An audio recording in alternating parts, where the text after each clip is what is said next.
She was trembling so hard the grass beneath her seemed to shiver with her. A thin red fox, soaked and shaking, crouched beside a pile of wet leaves, and something inside those leaves moved. It was barely dawn when the Carter family's dog began barking toward the fence, sharp and relentless, until Michael finally got out of bed. At first he thought it was a raccoon, or maybe a stray cat, but the moment his flashlight swept across the yard, he saw her, the fox, eyes wide, golden, terrified.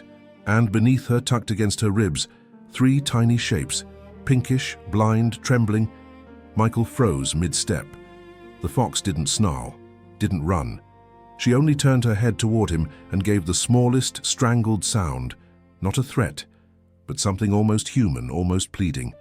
The rain hadn't stopped all night. The grass was slick, puddles forming in every dip of the yard. Steam rose from the fox's back as her wet fur clung to her bones.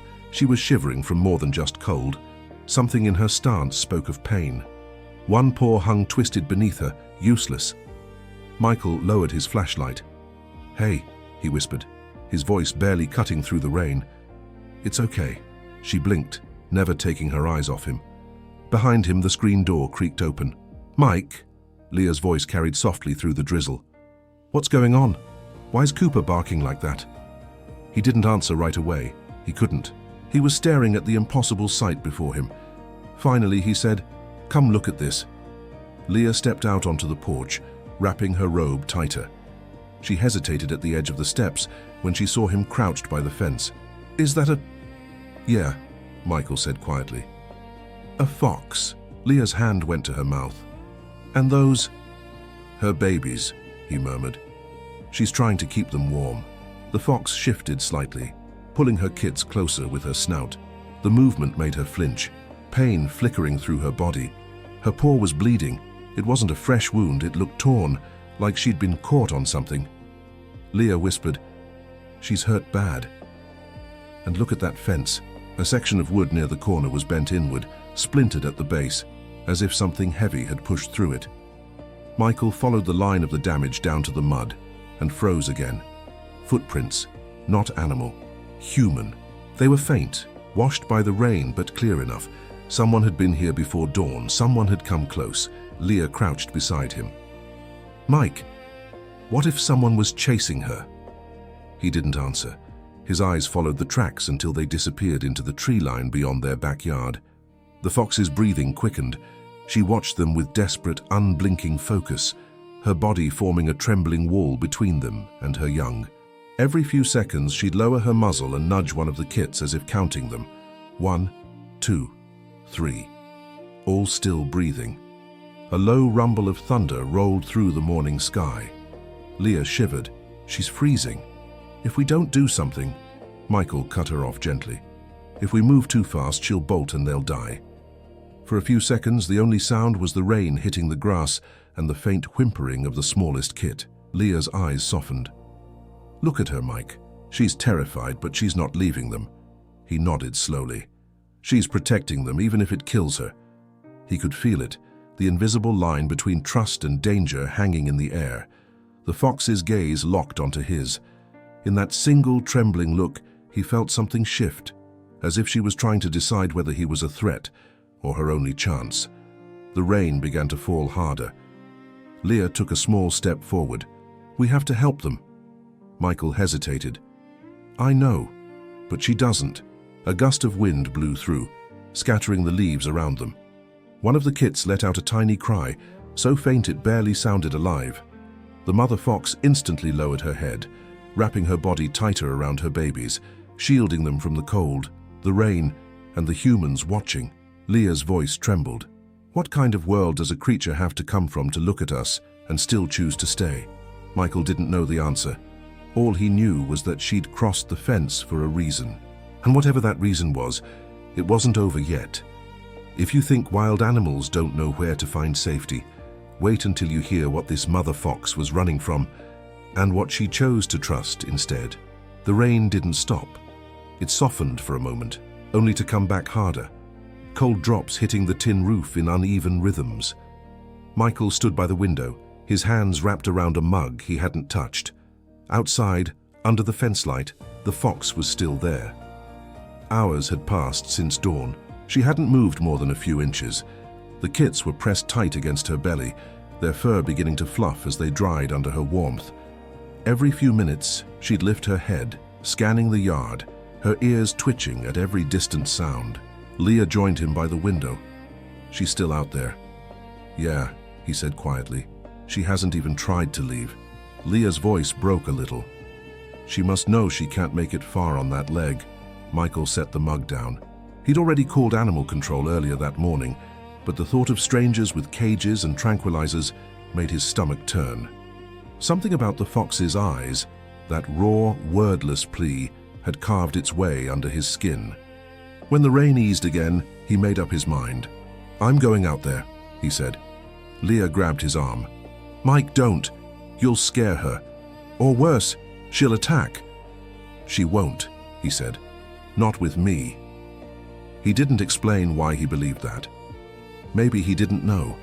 But when he stepped outside, he moved slowly, almost instinctively, like he was entering sacred ground. The air was heavy with the smell of wet soil and pine. The fox lifted her head immediately. Her eyes caught the light, tired but sharp. He crouched near the porch, not too close, hands open and empty. "Hey," he whispered. "It's okay. You're safe here." She didn't move, but her body trembled with every breath. Michael placed a shallow bowl of water on the ground, then stepped back. The kits were too young to move on their own, and she was too weak to leave them, but her eyes followed his every step. Minutes passed. Then, slowly, she stretched her neck forward and sniffed the bowl. Her tongue flicked once, twice, drinking in short, cautious laps. Leah watched from the door, holding her breath. "She's drinking," she whispered. Michael nodded, barely moving. "She's trusting." But when he looked closer, something else caught his eye. A thin line of metal tangled around her injured paw. He squinted through the dim light. It wasn't just a wound, it was a trap. A wire, twisted tight, cutting deep into her skin. His stomach clenched. Someone had caught her, and she'd escaped, dragging the trap until it snapped free. The footprints in the mud, the blood, the splintered fence. She hadn't come here by accident. She'd come here to survive. Michael's throat tightened. Someone tried to catch her. Leah's voice turned cold. "Why would anyone—" He didn't answer. He knew. People around the woods had been complaining for weeks. Chickens missing, garbage raided. Someone must have set a snare. And she'd paid the price. The fox curled tighter around her kits as thunder rumbled again. She didn't know if he was friend or foe, only that she couldn't afford to move. Michael stood slowly. "We have to get that wire off her leg." Leah looked horrified. "How? She won't let us near her. And what if—" "She's not going to last the night with that wound," he said. "And if she dies, the babies—" He didn't finish. He didn't need to. For a long time they just stared at each other, the rain whispering against the roof. Then Leah nodded, resigned. "Tell me what you need." They gathered what they could. A towel, gloves, the carrier Cooper used when he was a puppy.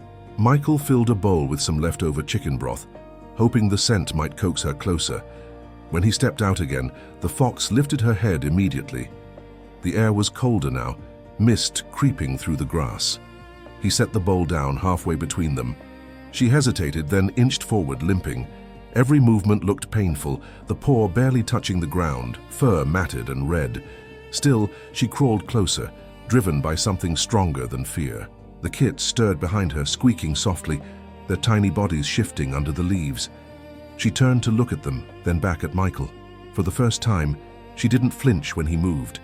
He knelt low, speaking softly. "That's it. You're okay. I just want to help. All right?" His voice trembled. He wasn't sure if it was the cold or the weight of what he was trying to do.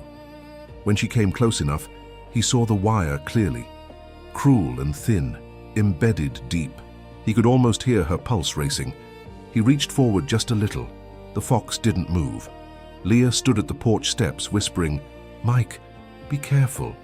He took a breath. Then the wind shifted, carrying the sound of something breaking in the woods. The fox's head snapped toward the trees, her ears straight, her entire body tensing. Michael froze. "What was that?" Leah whispered. It came from the forest. The kits began to whimper, and suddenly the fox moved, dragging herself between the babies and the fence, staring into the darkness. Every hair on her back stood on end. Michael rose slowly, eyes on the tree line. Through the rain and fog, a faint light flickered, like a flashlight sweeping through the underbrush. Someone was out there, someone coming back. Leah's voice trembled. "Mike, do you think it's—" He didn't let her finish. "Get inside. Now." The fox didn't look at them anymore. Her focus was locked on the woods, her trembling replaced by something else entirely. Defiance. Michael stepped backward toward the house, never taking his eyes off the trees. The light vanished. Then another crack echoed, closer this time, and the fox did something that made him stop breathing. She nudged one of the kits toward the fence, toward the house, as if she understood, as if she was choosing to trust them now. Michael whispered, barely audible, "You're trying to save them." Leah's hand covered her mouth. "She's giving them to us." The rain fell harder, thunder crashing above them, drowning out every sound except the pounding of Michael's heart. The fox looked at him one last time, a look that wasn't fear anymore, but acceptance. Then she turned back toward the darkness under the trees.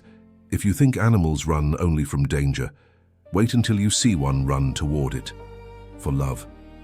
The storm hit harder than anyone expected. By nightfall, the sky had turned the color of iron, and the wind screamed through the trees like something alive.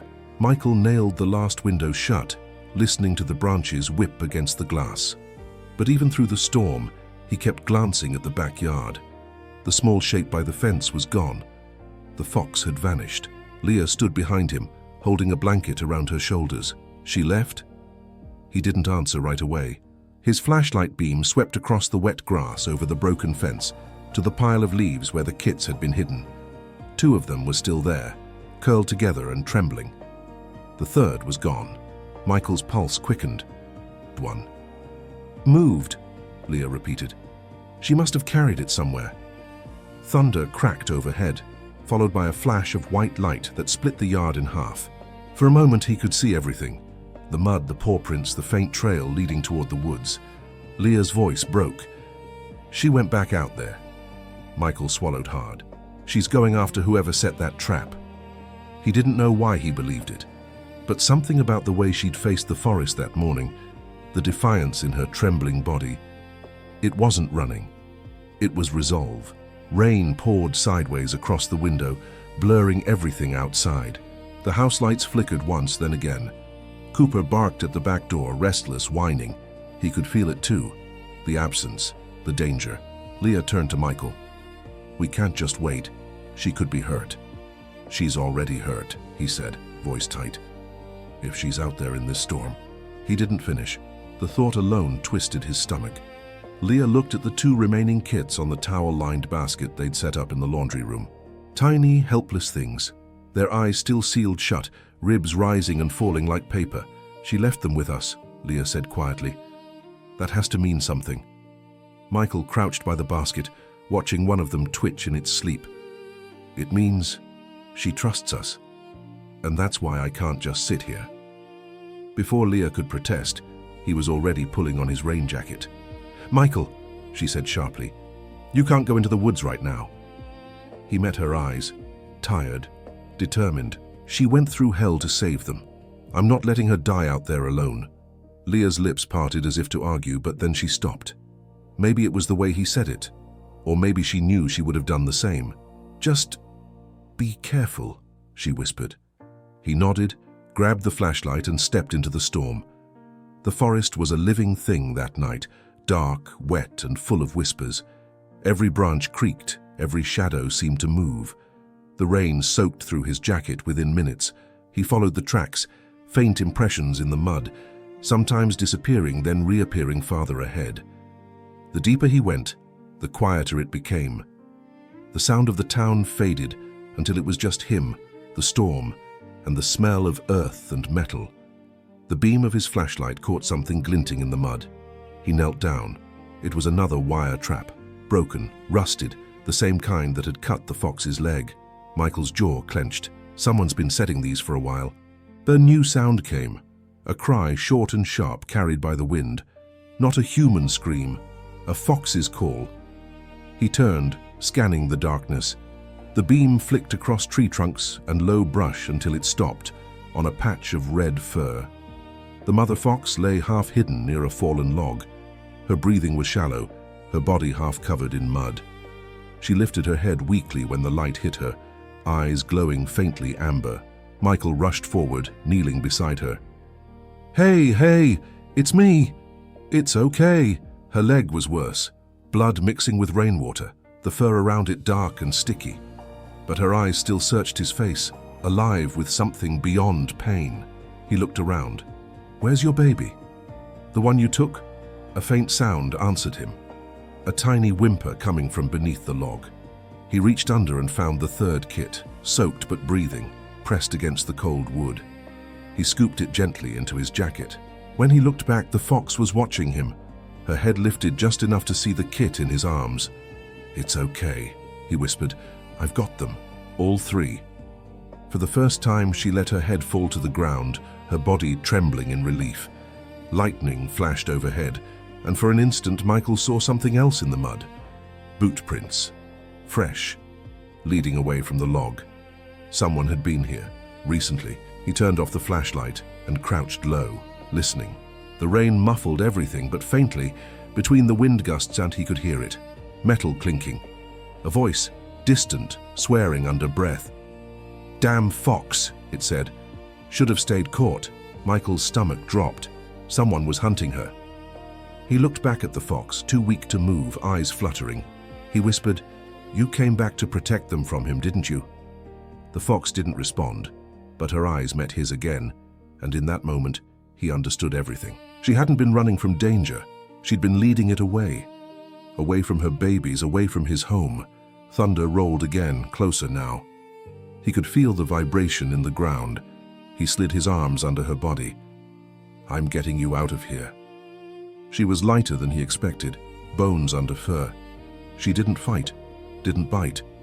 She just let herself be lifted, eyes half closed, as if she'd finally found somewhere safe to fall. Michael ran through the trees, the flashlight bouncing wildly, the kit pressed against his chest. He didn't look back, didn't want to see the figure he knew was somewhere in that darkness. By the time he reached the edge of the yard, Leah was waiting with the porch light on, tears mixing with rain. When she saw the fox in his arms, she gasped. "Oh my God, Mike!" "She's alive," he said, breathless, but barely. Leah opened the door wide.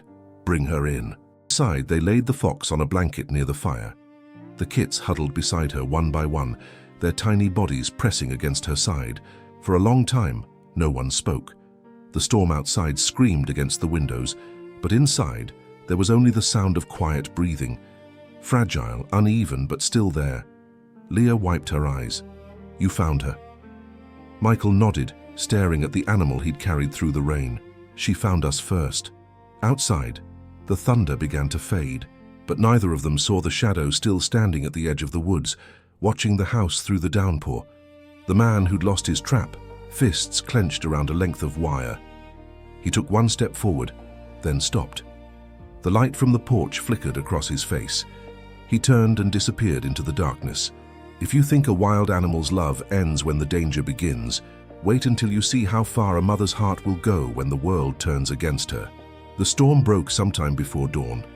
The world outside the windows was quiet now, washed clean, heavy with the smell of wet pine and earth. A faint pink light touched the horizon, revealing a yard that looked almost peaceful, as if nothing had happened. Inside, the house was still. The fire had burned low, its glow soft against the walls. On a pile of blankets near the hearth, the mother fox lay motionless, her fur damp but clean, her kits tucked close against her belly. Leah sat beside her, wrapped in a throw, eyes red from crying. She hadn't slept. Every few minutes she'd check for the rise and fall of that small chest, terrified that the next breath might not come. When Michael came down the stairs, his voice was a whisper. "How is she?" Leah looked up. "Alive. But she hasn't moved since you brought her in." He knelt beside the fox, his hands hovering just above her fur. Her breathing was shallow but steady. The gash on her leg was wrapped loosely with gauze. He could still smell the metallic tang of blood, mixed with the faint scent of wood smoke. "She fought harder than anything I've ever seen," Leah said softly. Michael nodded. "And still, she came back for them." He looked at the kits, their tiny faces pressed together, fur warm and rising with each breath. They had no idea what the night had cost. The clock ticked faintly on the wall. Outside, the world began to wake. A crow calling from somewhere in the trees, the sound of dripping leaves. For the first time in hours, there was no thunder, no fear, just silence. And then, without warning, the fox stirred. Her ears twitched first, then her head lifted slightly. Her eyes opened, dull amber, full of exhaustion but not pain. She scanned the room, then turned her gaze toward the window, where the first light of day reached through the glass. Michael leaned closer. "Hey, you made it." She blinked slowly as if the words reached her in some distant, quiet way. Her gaze shifted to her kits, who whimpered softly and tried to climb closer to her warmth. Leah's eyes filled again. "She's looking at them, like she's counting." Michael smiled faintly. "She always does." For a moment, the room held its breath, a fragile piece suspended in that thin line between life and loss. But when Michael looked closer, he saw something change. The fox's breathing slowed. Not weaker, calmer. She nudged one of the kits toward Leah's hand, her nose brushing lightly against the woman's fingers. Leah froze. "She's letting me touch them," Leah whispered. The fox rested her head again, eyes half closed, her body trembling once more. Michael reached out, laying a steady hand on her side, feeling the faint rhythm beneath his palm. "Stay with us," he murmured. "You're safe now." But the fox didn't move again. She just breathed, slower, quieter, until the only sound left in the room was the soft hum of rain returning outside. Minutes passed before Leah realized what had changed. The rise and fall had stopped. Her voice cracked. "Mike." He looked at the fox, then at her kits still nestled against her, searching instinctively for warmth that was no longer there. He swallowed hard, his throat burning. She waited until morning. Leah covered her mouth, tears streaming silently down her face. She just wanted to know they were safe. Michael didn't speak. He sat beside the still body of the fox, hand on her fur, eyes unfocused. The light through the window grew stronger, spreading across the room like a quiet blessing. He thought of the man in the woods, the traps, the cruelty, the blind anger that had hunted something so small, so fragile. And he thought of her, limping, bleeding, dragging herself through the storm, not to escape, but to protect. He whispered, "She didn't run from the world, she ran toward hope." Leah reached over, touching his shoulder. "She trusted us," he said softly. "And now, it's our turn." By mid-morning, the storm had fully cleared. The air was bright and sharp. The woods behind the fence glistened with dew. Michael buried the fox beneath the old oak at the edge of the yard, the spot where sunlight always lingered a little longer. Leah stood beside him, holding one of the kits in her hands, the others bundled in a towel at her chest. They didn't speak. There were no words big enough for what she'd done. When he finished covering the small mound of earth, Michael placed the bent wire trap beside it, the same one that had wounded her. But instead of leaving it open, he twisted the metal until it snapped. Then he buried it too. Leah whispered, "No one should ever be caught like that again." He nodded. "Not if we can help it." The kit stirred in her arms, letting out soft, squeaky sounds, alive, hungry, unaware of the meaning of loss. Michael smiled faintly. She gave them a chance. That's all she ever wanted. Leah looked at the small bundle against her chest. "We'll raise them until they're strong enough, then we'll let them go." He turned to her. "You sure?" "Yes," she said, voice steady. "If she could trust us to finish what she started, we owe her that." They stood there for a long moment, the wind brushing through the trees, sunlight warming the damp ground. And in that stillness, Michael thought he heard something. A faint cry, distant but familiar, an echo of a fox's call from deep in the woods. He smiled, eyes glistening. She made it home. Leah squeezed his hand. Maybe she never really left. The kits pressed closer together, their small breaths blending into the soft rustle of leaves. A new day had begun, That evening, as the last light faded, Leah sat by the window with one of the kits asleep on her lap. She watched the yard, the grass still wet, the fence still broken, and thought of the moment that had started it all. A frightened mother crossing into a stranger's yard, driven by nothing but instinct and love. She whispered almost to herself, she didn't just save them. Her voice trembled, but the words came clear and strong. That night she saved us too, the part of us that still believes kindness can cross any fence.